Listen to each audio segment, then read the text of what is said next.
बिस्मिल्लाहिर्रहमानिर्रहीम। अस्सलाम वालेकुम व्यूवर्स, कैसे हैं आप सब। आई होप आप सब ठीक होंगे। तो आज मैं आपके लिए लेकर आई हूँ बहुत ही मज़ेदार सी ये खीर पूरी की रेसिपी। खीर और पूरी का कॉम्बिनेशन बहुत ही मज़ेदार और ज़बरदस्त होता है। अगर आपने अभी तक खीर पूरी का कॉम्बिनेशन ट्राई नहीं किया तो आप भी ज़रूर ट्राई करें, तो आपको इंशाल्लाह बहुत ही ज़्यादा पसंद आने वाला है। और कलाकंद की खीर के साथ आज हम ये पूरी बनाएंगे। तो चलिए आइए फिर बनाना स्टार्ट करते हैं।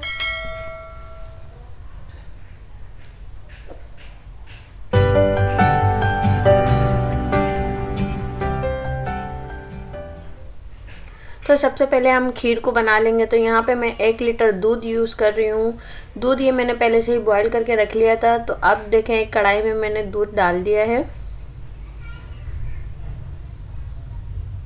इसमें मैं ऐड कर रही हूँ 1/4 कप चावल। ये चावल मैंने 2-3 घंटे पहले ही भिगो के रख दिए थे। बासमती टूटा चावल है ये। अगर आप साबित चावल यूज़ करना चाहते हैं तो आप वो भी यूज़ कर सकते हैं।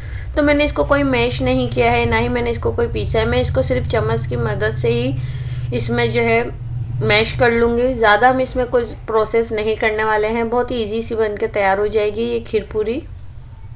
तो खीर हम इसलिए पहले बना रहे हैं ताकि जो है हम इसको ठंडा करने के लिए रख देंगे। जब तक ये बहुत अच्छी तरीके से ठंडी हो जाएगी तो फिर हम पूरी की भी प्रिपरेशन कर लेंगे। तो ये देखें चावल यहाँ बिल्कुल पक चुके हैं।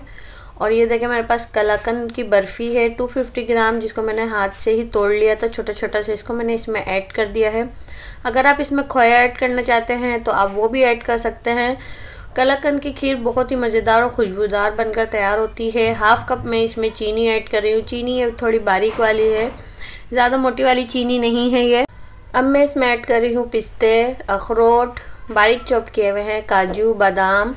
और ये देखें मैंने इसमें 1 टीस्पून इलायची पाउडर भी ऐड कर दिया है। थोड़ी सी किशमिश भी ऐड कर देंगे।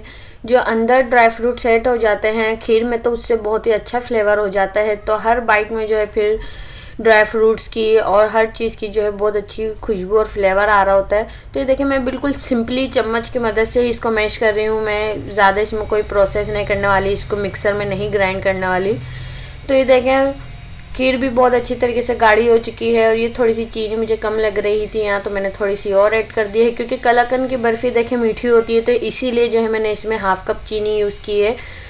तो ये बिल्कुल अब पक चुकी है और इसकी कंसिस्टेंसी आप देख सकते हैं। इतनी ही गाढ़ी हमें चाहिए, इससे ज़्यादा हम गाढ़ी नहीं करेंगे क्योंकि बिल्कुल ही थिक सी वो जाती है खीर। बस हम इतने ही इसको रखेंगे। ये ठंडी होकर बहुत ही मज़ेदार और जो है बिल्कुल फ्लेवरफुल सी ये खीर बनकर तैयार होती है। तो अब हम इसको डिश आउट कर लेंगे। ये देखें मैं आपको सही से दिखा रही हूँ एक दफ़ा फिर से।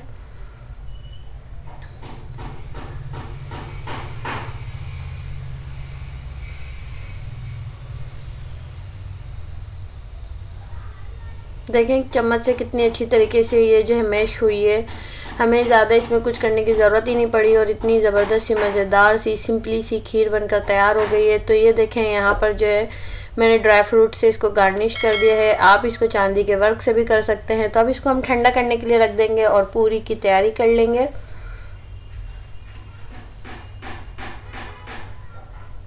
तो यहाँ देखें मेरे पास जी मैदा है 1/2 kg। इसमें मैं ऐड कर रही हूँ 1 टीस्पून सॉल्ट, ये दानेदार सॉल्ट है। घी ऐड कर रही हूँ मैं इसमें 1/4 कप मेल्टेड है, पर ये रूम टेम्परेचर पे है। तो इसको पहले अच्छे से मिक्स कर लेंगे ताकि घी जो है बहुत अच्छी तरीके से मिक्स हो जाए मैदे में। हर तरफ जब हम पानी ऐड करें तो हर तरफ से घी इसमें मिक्स अच्छी तरह हुआ हो। पानी देखें ये मैंने रूम टेम्परेचर का ही लिया है। नॉर्मली आपके घर में जो नल से पानी आता है आप उसे ऐड कर सकते हैं। अगर ठंडा पानी आता है तो आप वो नहीं डालिएगा, फिर इससे बहुत सख्त आटा हो जाएगा। मीडियम सख्त सा डो बना के हम इसको तैयार करेंगे। तो ये देखिए मैंने इसमें थोड़ा सा ऑयल डाल लिया है और अच्छी तरीके से मैं इसको मुक्की लगा के गूंद लूँगी। तकरीबन 1 से 2 मिनट के लिए मैं आटे को गूंद लूँगी। जितना अच्छा आपका आटा बनकर तैयार होगा उतनी अच्छी आपकी पूरियाँ बनकर भी तैयार होंगी।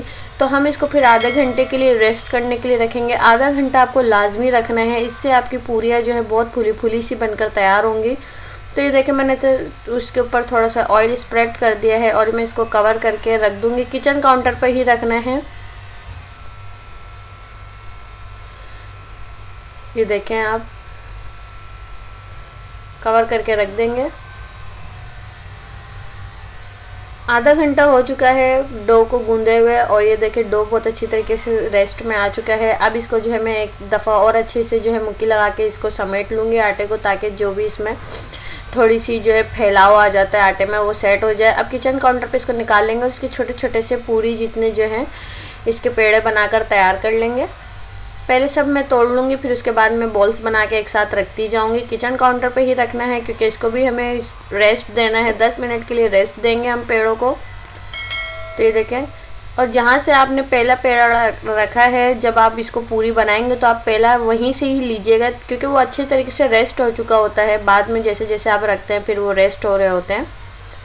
तो ये देखिए अब मैं इसको कवर करके रख दिया था मैंने इसको 10 मिनट के लिए, और यहाँ मैंने इसको ले लिया। हर इसमें कोई खुश्की का इस्तेमाल नहीं करिएगा और इसे सिंपली ओवल शेप में आपको बेलना है। तो ये देखिए मैं बिल्कुल सिर्फ जो है मैंने इसको जो है एक बेलन से ही बेला है, ज़्यादा मैंने इसको अलट पलट नहीं किया है। सिंपली ओवल शेप में आप इसको जब बेल लेंगे तो मैं आपको दिखाती हूँ, हाथों की मदद से मैं आपको इसको सही से उठा के दिखाऊंगी कि ये खुद ही राउंड हो जाएंगी पूरियाँ, हमें इसको ज़्यादा कुछ करना ही नहीं पड़ेगा। ये देखिए आप इसको राउंड बनाना है या इसको गोल बनाना है, इतनी परेशानी होती है। ये देखें इस तरीके से आप खींचेंगे तो आपकी राउंड पूरी बिल्कुल निकल कर तैयार हो जाएगी। और ऑयल पहले से मैंने बहुत अच्छी तरीके से गर्म कर लिया था। ये देखें पूरी को इस तरीके से आपको थोड़ा थोड़ा सा चम्मच की मदद से इस तरीके से हिलाना है ताकि जो ये फूल के ऊपर से अच्छी तरीके से आ जाए। अगर आप वाइट पूरी रखना चाहते हैं वाइट रख सकते हैं। ये देखें मैं स्पॉट्स वाली रख रही हूँ, मुझे ये कलर बहुत अच्छा लगता है। तो ये देखें पूरी हर तरफ से अब पक चुकी है और कितनी फूली फूली मज़ेदार सी पूरी बनकर तैयार हुई है। ना ही हमने इसमें किसी चीज़ की कोई एडिटिंग नहीं की है, कि कोई चीज़ हमने इसमें ऐड नहीं की है। बहुत सिंपल सी पूरियाँ बनकर तैयार हुई हैं। आपको मेरी पूरी की रेसिपी जो है डिटेल में मिल जाएगी डिस्क्रिप्शन बॉक्स में, आप उसमें से देख लीजिएगा।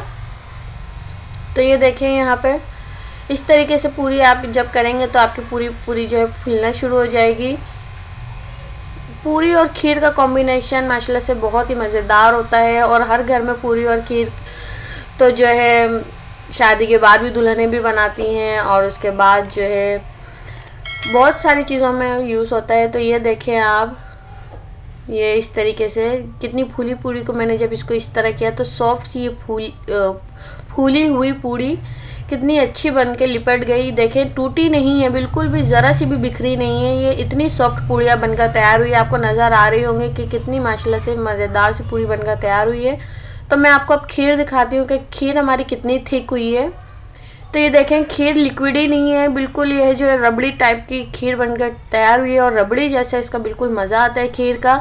तो आई होप आपको आज की रेसिपी मेरी पसंद आई होगी। पसंद आई हो तो लाइक और शेयर ज़रूर करिएगा और चैनल पे नए हैं तो चैनल को सब्सक्राइब करें, बेल आइकन को क्लिक करें, इससे आपको मेरे आने वाली रेसिपी की नोटिफिकेशन सबसे पहले मिलेगी। तब तक के लिए अपना और अपने प्यारों का बहुत सारा ख्याल रखें और मुझे अपनी दुआ में याद रखें। तो फिर मिलेंगे इंशाल्लाह बहुत सारी नई रेसिपी के साथ। तब तक के लिए अल्लाह हाफिज़।